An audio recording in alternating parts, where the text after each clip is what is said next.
On le sait, le monde des montres GPS outdoor haut de gamme, ça coûte cher, très cher même.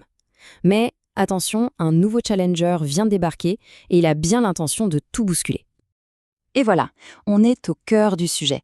D'un côté, on a la Amazfit T-Rex 3 Pro, affichée à 399 €, et de l'autre, les champions en titre, comme la Garmin Fenix 8, qui grimpent facilement au double de ce prix. La bataille est clairement lancée sur le terrain du portefeuille. Du coup, la grande question, c'est est-ce qu'une montre à ce prix peut vraiment tenir la route face aux géants du secteur? La promesse est belle, mais est-ce que la performance suit? Allez, on plonge dans le vif du sujet pour le découvrir. Première ronde, on va s'attaquer aux caractéristiques, disons, poids lourd. On va décortiquer les specs qui, sur le papier en tout cas, la mettent directement en face des meilleures montres du marché. Et on commence fort avec l'écran. C'est une dalle AMOLED qui monte jusqu'à 3000 nits. Concrètement, ça veut dire quoi? Une lisibilité juste parfaite, même en plein cagnard sur un sentier de montagne. C'est simple, c'est au niveau des tout meilleurs. On passe à l'autonomie et là, attention, elle marque de très très gros points. On part de 25 jours en utilisation normale sur le modèle 48 mm. Pour de longues aventures, c'est un avantage absolument énorme.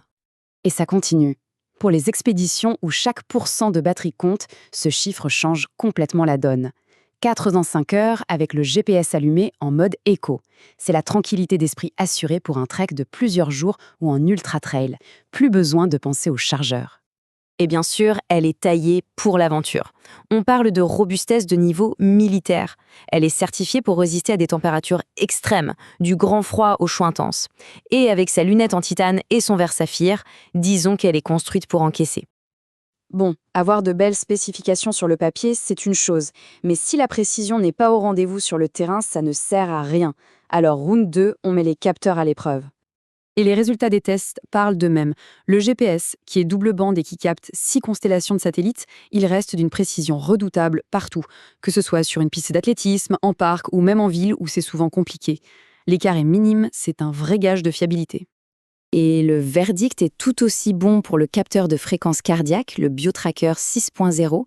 Les tests le confirment, il est aussi fiable qu'une ceinture cardio dédiée, même quand l'effort devient très intense ou varie beaucoup. C'est vraiment un point essentiel pour qui veut s'entraîner sérieusement.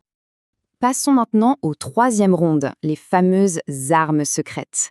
Ce sont ces petites fonctionnalités qui ne font pas toujours les gros titres, mais qui au quotidien font une vraie différence et donnent un avantage assez inattendu à cette montre.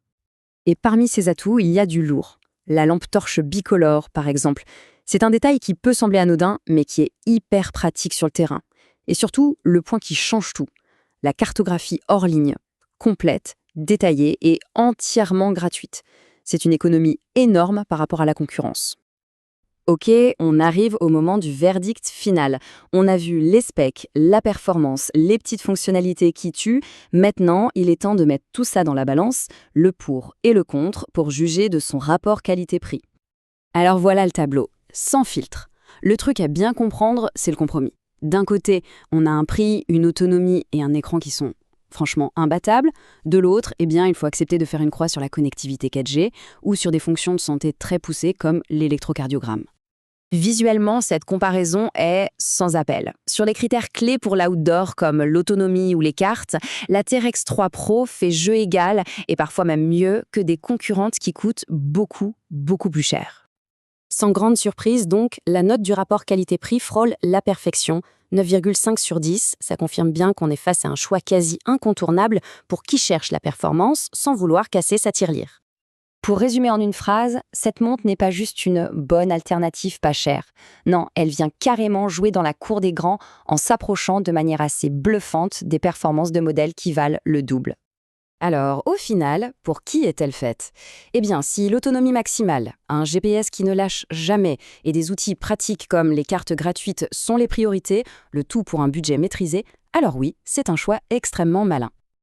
À l'inverse, il faut être lucide. Si des fonctions de sécurité par satellite sont indispensables, si un suivi de santé de pointe comme un ECG est nécessaire ou si l'accès à une tonne d'applications est une priorité, il faudra probablement regarder ailleurs.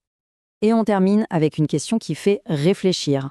Quand on voit des challengers comme cette TRX 3 Pro offrir 90% des performances pour moins de la moitié du prix, on peut se demander, est-ce que l'ère des montres outdoor ultra premium à plus de 800 € n'est pas en train de toucher à sa fin? C'est une question ouverte.